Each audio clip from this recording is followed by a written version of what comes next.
우리가 외식을 할 때 음식의 가격도 중요하지만 이 술값도 만만치가 않습니다. 소주도 요새 한 병에 5,000원이라 두 병만 마셔도 만원이 나오고, 일식 쪽에선 줄을 필수인 곳이 많은데 와인이나 사케를 주문해야 하는 곳에 가면 술값이 7, 8만원씩 나와 이 술값만 빠져도 부담이 덜하겠다 싶었죠. 그런데 여기 한 조용한 상가에 오마카세 업장이 있는데, 아니 오마카세다운 정갈한가 기본기가 있음에도 주류 반입이 제한 없이 무료라고 합니다. 술을 아예 팔지 않는 업장이라 술을 드시고 싶으면 근처 편의점에서 소주나 맥주를 사와 먹어야 된다 하더라고요. 이렇게 파격적인 조건이면 식사의 가격이 비싸지 않을까 싶은데 인당 6만원입니다. 오마카세 초밥에 기본만 갖춰져 있다면 충분히 지불할 수 있는 금액대고, 블로그를 보니까 구성 대비 비싼 느낌이 있지도 않아 이렇게 찾아왔습니다. 오늘 제가 찾아온 곳은 고양시 일산 동구 웨스턴돔에 위치한 스시 선명인데요. 이곳이 원래는 고양시 삼성에 있었거든요. 그곳에서도 콜키지 프리라서 제가 눈여겨보고 있었는데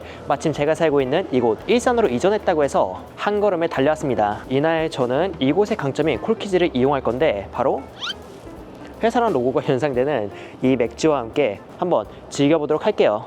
스시 선명은 현재 저녁 1, 2부로 오마카세를 진행하는데, 저는 오후 7시 30분에 시작하는 2부로 혼자 방문했습니다. 실내는 다음과 같이 쾌적하고 밝았으며 그렇게 비좁지 않아 좌석으로 이동하는데 크게 불편하지 않았어요. 그럼 음식을 시작하기에 앞서 맥주를 따를 잔을 봤는데, 얘기를 들어보니까 언더락, 즉 얼음에 희석해서 먹는 술을 가져오면 따로 비용 없이 얼음도 제공한다고 합니다. 보니까 칠링도 해주시는 것 같고요. 식당에서 이런 거 하나하나가 콜키지 비용에 들어가는 부분인데 이걸 무료로 해주고, 무료라고 해서 엉성하거나 투박한 게 아닌 비슷한 가격대의 타 업장과 똑같이 해준다는 점이 인상적이었습니다. 그렇게 시간이 흘러 음식이 시작되었고, 처음으론 자완모시 일본식 계란찜이 나왔는데요. 푸딩처럼 찰랑거리는 계란찜은 계란의 캐릭터는 연했지만 감칠맛 가득한 육수가 그 자리를 대신 채워 계란찜에 탈을 쓴 맛난 육수를 먹는 것 같았습니다. 그리고 이런 강한 감칠맛에 편승한 김소스는 김이 지니고 있는 담백한 감칠맛을 살짝 더해주었고요.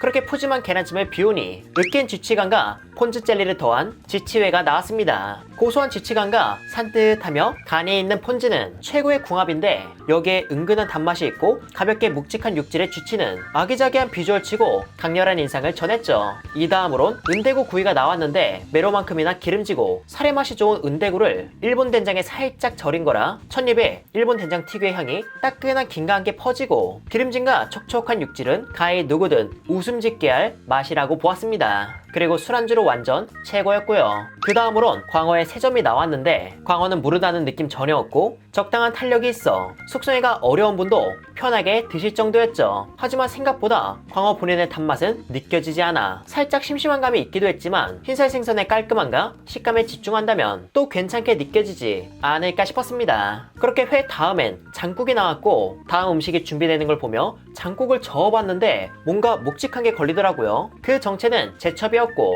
제첩 육수 특유의 맛을 좋아하는 저이기에 약간의 기대를 품고 맛을 봤는데, 담수에 사는 페류가 주는 특유의 부드러운 시원함, 그 맛이 백된장에 어우러지며 해산물의 시원함과는 또 다른 시원함을 주었죠. 매번 제첩 된장국이 있을 것 같진 않지만 여러분이 방문했을 때에도 이게 나왔으면 좋겠네요. 그렇게 장국을 마시다 보니 이번에 나온 건 새똥튀김으로, 병어와 비슷하게 생긴 이 생선은 구잇감으로 많이 쓰이는데 튀김은 처음이라 살짝의 기대를 갖고 한입 먹어봤는데, 튀김옷은 가을 낙엽처럼 이에 닿자마자 바삭함을 건네며 부셔졌고, 그 속의 살은 촉촉하며 매우 열었어요. 생선 본연의 맛이 강하진 않았으나 깨끗한 흰살 생선의 담백함 속에 이 생선만의 맛이 가볍게 있어 특별한 양념 없이 즐기는 이 튀김도 충분히 매력적이었습니다. 이건 맥주와 먹었을 때 특히 빛났고요. 튀김 다음으론 정갱이 초밥이 나왔는데, 이 정갱이는 입에서 녹아내린다 표현해도 될 정도로 다시마에 살짝 절여 다시마 향과 감칠맛이 아주 가볍게 더해져 더욱 탄탄한 맛을 전했습니다. 참고로 밥은 단맛이 적고 초의 신맛과 소금의 짠맛이 주된 맛으로, 쌀의 익힘은 식감이랄 것 없이 부드러운 편이라 초심자분들도 접근하기 큰 부담은 없어 보였죠. 그리고 이 다음으론 잘게 썰은 참돔 뱃살과 파를 버무린 걸 초밥밥에 얹은 건데요. 이건 파의 향긋함과 아삭함이 숙성되어 올라오는 참돔 특유의 단맛과 뱃살의 고소함과 어우러져 그냥 썰어낸 참돔 뱃살 초밥보다 식감적인 측면에서 먹기 편하고 개성도 적당히 있다 보았습니다. 그리고 이번엔 생물 단새우 초밥인데 3마리나 얹어 주셨더라고요. 단새우는 원물 자체의 맛이 너무 달고 군더더기 없이 깔끔해서 다시마에 살짝 절였나 싶을 정도로 강렬한 단맛이 특징이었습니다. 이 다음으론 간장에 살짝 절인 참드라곤 중뱃살이 제공되었는데 이곳의 초밥을 보면서 눈치채셨을 수도 있는데 회의 두께와 크기가 다소 큰 편입니다. 아까 단새우도 3마리였고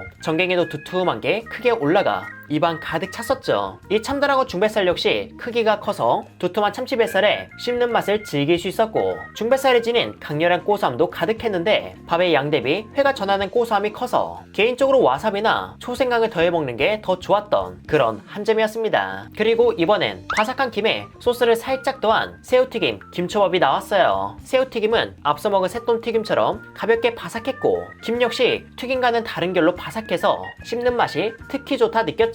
그리고 새우는 탄력이 강하기보단 부드러운 식감이었지만 새우 본연의 단맛은 잘 품고 있었고 튀김옷과 김에 상반되는 식감이란 점에서 이런 느낌도 괜찮다고 보았습니다. 그리고 따끈한 튀김 밑에 시소도 있었는데 시소를 싫어하시는 분들은 미리 빼달라고 얘기하는 게 좋을 것 같았죠. 이 다음으론 흑점질 전갱이 초밥이 나왔는데 이건 약간의 찰기를 띠며 부드러웠고 기름진 불구살 생선치고 맛도 깔끔했습니다. 입안 가득 숙성된 흑점질 전갱이의 매력을 즐길 수 있었죠. 그리고 이번엔 가리비 초밥이 나왔는데 가리비가 2S에서 4S까지 크기가 나눠지거든요. 제가 경험한 바로는 초밥에는 제일 작은 사이즈인 4S를 주로 쓰고 모듬의 구성으로 넣을 땐 조금 더 큰 걸 쓰는 걸로 봐왔는데 여긴 2S에서 3S에 큰 가리비 관자 1개를 통으로 얹어 가리비 관자 맛을 제대로 느낄 수 있었습니다. 그리고 레몬즙과 소금을 더해 깔끔한 관자 맛에 감칠맛을 더욱 부각시키는 시도도 좋다 느꼈고요. 이 다음으론 내기도로 다진 참치살에 단무지, 파, 표고절임을 넣어 버무린 건데 이건 조미가 된 회에 얹은 거라 앞서 먹은 초밥에 비해 단맛이 더 부각된 게 특징이었고 부드러운 회 사이사이에 버섯의 식감, 파와 단무지의 아삭함, 김의 바삭함이 다채로운 재미를 주었습니다. 이 다음으론 광어 지느러미가 나왔는데 눈으로 봤을 땐 살짝 불로 익힌 듯 싶었지만 막상 입에 넣었을 때 불로 익힌 질감은 느껴지지 않아 신기했죠. 이 지느러미는 큰 사이즈의 양식 광어로 추정되었고 큰 사이즈인 만큼 풍성한 고소함과 육즙이 나와 우리가 기대하는 광어 지느러미의 맛을 제대로 충족시켜 주었습니다. 참고로 지느러미는 질긴 경우도 있는데 이건 전혀 질기지 않았죠. 그리고 광어 지느러미 다음엔 광어 일반 부위가 나왔는데 보통은 일반 부위 다음 지느러미를 내어주곤 하거든요. 순서가 조금 색다르지만 한편으로는 담백함으로 시작해 담백함으로 끝나는 수미상관 구조도 괜찮지 않나 싶었습니다. 광어 역시 아주 두툼했고 앞서 먹은 광어의 식감을 생각하며 먹었는데 아까 나왔던 회와는 달리 숙성이 잘 되어 무르지 않게 부드러운 식감이라 두툼한 두께가 전혀 부담되지 않았던 그런 한 점이었습니다. 그런데 제가 이곳에 초밥을 먹으며 느낀 게 있다면 간장을 더하고 추가로 소금을 더했다는 건데요. 나중에 식사를 끝내고 여쭤보니까 붉은살 생선은 괜찮은데 흰살은 본연의 개성이 덜하다 보니 간장만으로 심심한 맛을 소금을 더함으로써 감칠맛을 더 끌어올리는 장치로 쓴다고 하시더라고요. 분명 감칠맛을 더 끌어올리는데 적절한 역할을 하는 걸로 보였으나 술을 곁들이지 않는 분들, 평소 슴슴하게 드시는 분들께는 살짝 자극적으로 느껴질 수도 있겠다 싶었습니다. 광어 다음으론 뚱뚱한 회김밥인 후토마키를 말기 시작하셨는데 이날 식사 인원이 총 3명이라서 3인분에 맞춰 김을 자르고 안에 생선에 새우튀김, 해파리초에, 시소, 그리고 각종 절임 채소를 넣어 썰어주셨거든요. 회김밥 자체의 크기는 커도 이 사이즈 자체가 그렇게 부담되진 않았는데 이날 인원이 적어서인지 저 포함 다른 두 분께도 아주 두툼하게 썰어서 주셨습니다. 다른 방문객의 블로그로 보니까 보통은 이거의 절반 두께로 나오는 듯 싶었기에 방문했을 때 영상 속 두께와 다를 수 있다는 점 참고해주세요. 아무튼 맛을 봤는데 맛은 그렇게 특별하진 않았습니다. 절임 채소의 단맛과 간이 회화튀김을 꾸며주었죠. 시소의 향긋함도 살살 올라왔고요. 그런데 먹다 보니까 아까 넣었던 해파리초회가 오독오독 씹히는데 이게 마치 억세지 않은 연고를 먹는 듯한 식감을 줘서 식감적인 측면에서 다소 개성이 약한 후토마키의 단점을 커버해주는 듯 싶었죠. 이제 마지막으로 녹차 아이스크림이 나오며 식사는 끝났습니다. 인당 6만원에 오마카세 코스. 우리가 오마카세에 특히 관심 있었을 때가 코로나 유행 때였잖아요. 그때와 비교해 물가 상승을 고려한다면 그 당시 45,000원 전후의 가격 구성이 이날 맛본 조금 구성이라 볼 수 있을 텐데 여러분이 보시기엔 어떠셨나요? 일단 이곳은 회가 두툼하고 크기가 컸다는 거, 그리고 콜키지 풀이라는 점에서 성게와 같이 비싸다고 인식된 식재료가 구성에 없을 뿐